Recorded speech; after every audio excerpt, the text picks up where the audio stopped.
I suppose I'm a rather sensuous person, and the thick paint is delightful to use. And I like that paint, and I like drawing with a brush into thick palette knife paint. It pleases me. It may not please other people, but it pleases me, and that's the important thing. I enjoy it. And the strong contrasts produced by a knife, using some ivory black and yellow ochre against some bright, light, flake white sky or something, to me, it is satisfying.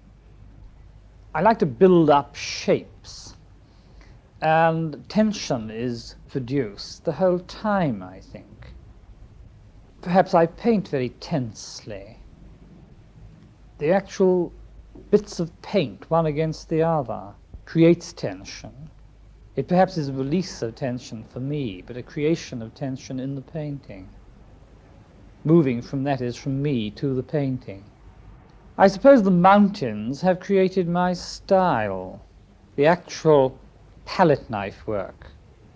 I suppose I paint with a knife because I feel I can mold the bulk of the mountains to greater effect than if I use a brush. If you use a brush, somehow the mountains become far more transparent or screen-like, maybe, but with a knife they become more solid. At one time I always put the figures of farmers and their dogs in the landscape, but the longer I painted, the more I painted in the mountains, somehow I got a greater feeling of immensity, and with that feeling of immensity, the farmers, the dogs, the people, they had no part.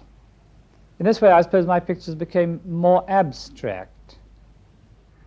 The mountains are honest. They're certainly honest. They don't give anything away. They don't expect anything. They're not tied up with man, except by the walls which wriggle their way around the contours. I don't paint trees so much, somehow.